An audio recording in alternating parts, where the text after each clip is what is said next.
ایک بڑا امپورٹنٹ سوال آنٹی میں آپ سے پوچھوں گا کہ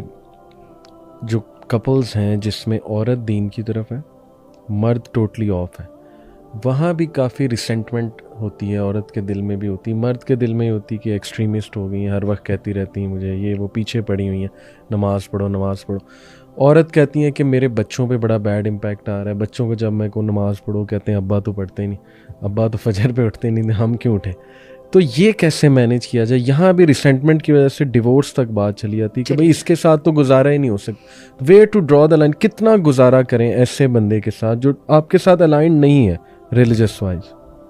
بڑا بولڈ سوال ہے۔ ایک بات ہم ابھی یہاں پر پہلے اس کو کلیئر کر لیں، ہم یہاں پر کسی اسپیشل کیس کی بات نہیں کر رہے ہیں۔ جو بندہ زانی ہے، شرابی ہے، ہیبیچول نماز چھوڑنے والا ہے، ٹھیک ہے، یا اس طرح کے بڑے بڑے جس کے اس کا یہ منشیات کا عادی ہے، ٹھیک ہے، ہم ان کیسز کی بات نہیں کر رہے ہیں، وہ تو کیونکہ ان کیسز کے اندر وہ تو ہم کو سب کو سمجھ آ رہی ہے۔ ہم یہاں پر اس بندے کی بات کر رہے ہیں کہ جو بیسیکلی ابائڈ بائی کرتا ہے ان ساری چیزوں کے ساتھ، اخلاق میں بھی اچھا ہے، لیکن یہ ہے کہ وہ اتنا انتھیوزیاسٹک اور اتنا نہیں ہے جتنی اس کی وائف ہے۔ تو اس کے لیے میں یہ ان کو کہنا چاہوں گی، اور میرے پاس بالکل یہ کل ہی میں نے اس کوسچن کا آنسر بھی دیا ہے۔ میں نے ان سے کہا کہ دیکھیں جب آپ نے شادی کی تھی اس وقت آپ نے بندہ چنا تھا اپنے حساب سے، اس وقت آپ بھی ایسی تھی، اس وقت آپ بھی ایسی تھی، جبھی تو آپ نے ایسا بندہ چنا نا، ٹھیک ہے نا۔ اب یہ ہے کہ یہ آپ کا جو ہے نا، جو آپ نے چاہا وہ آپ کو مل گیا، صحیح۔ اب مسئلہ یہ اللہ نے آج آپ کو ہدایت دے دی ہے، صحیح، ٹھیک ہے، بہت اچھی بات ہے، ہم یہ نہیں کہتے کہ آپ کو ہدایت نہیں ملنی چاہیے تھی، اب بہت خوش قسمت ہے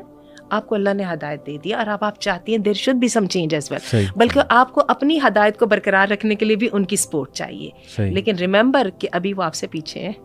اور یہ بھی چیز ہے کہ یہ اللہ کی طرف سے دل میں اٹھا کرتی جیسے آپ کے دل میں اٹھی، بلکہ آپ نے یہ بات کہی، میرے پاس پچھلے دنوں بہت ہی عجیب سی تکلیف دہ کیس آیا،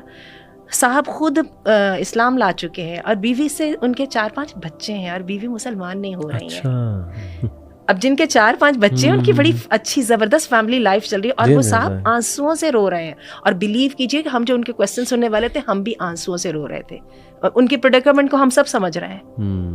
اب وہ دل میں آئے گا تو اسلام لائے گی نا،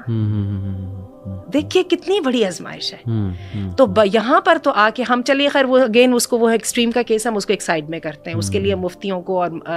جو ہے اسکالرس کو دینے دیجیے فتوے، ہم دوبارہ اس کی بات کرتے ہیں، ٹائم بھی لیجیے، دوسری بات ہے اپنی کمیونیکیشن سکلز کو ذرا آواز دیجیے،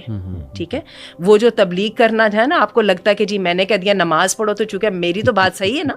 تو تم اٹھو اور اٹھ کے پڑھنا شروع کر دو، ایسا کبھی ہو گیا ہوتا؟ اللہ کا جو کلمہ ہے اس کو لوگوں نے نہیں مانا سلطان کے بغیر، بالکل، حالانکہ اللہ کے کلمہ کے اندر ایک تو کسی قسم کی کوئی گنجائش نہیں تھی، دوسرے اللہ رب العزت کی ذات سے بڑی اتھارٹی کس کی تھی، لوگ اس کو نہیں مانے، اور اللہ نے اس پر لوگوں کو مجبور نہیں کیا،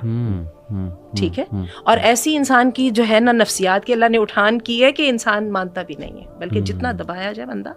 اتنا زیادہ پکا ہوتا جاتا ہے، یعنی رب کے سامنے بھی کھڑا ہو جاتا ہے انسان۔ تو بات ہے آپ کو یہ سارے حقائق کو ذہن میں رکھنا پڑے گا، اور اب اپنا جرنی سٹارٹ کیجئے، وہ جو سب سے پہلے آپ کا اخلاص کا ہے، آپ کا اس شخص کے ساتھ محبت کا ہے، اور اس کے بعد اس کے ساتھ اخلاص کا، اور پھر اس کی فیملی یعنی اس کے بچوں کے ساتھ اخلاص کا ہے۔ اگر اس کو آپ لائف لانگ پروجیکٹ کے طور پہ لے کے چلتی ہیں تو be my guest, welcome to the nobility. یہ تو آپ نے وہ والا کام پکڑ لیا جو کہ انبیاء کا تھا،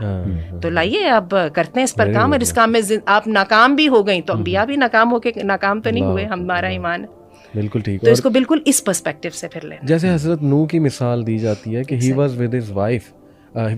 ود ہز سن کو فورسیک نہیں کیا، اور حضرت لوط کی بھی مثال دی جاتی ہے کہ وہ وائف کو اینڈ تک تو کرتے رہے ہوں گے، کوشش کرتے رہے ہوں گے، اس کے بعد اللہ سبحانہ و تعالیٰ کی طرف جو ہے وہ فیصلہ ہوا۔ رشتوں کی تکلیف یہ رشتے کاٹے نہیں جا سکتے،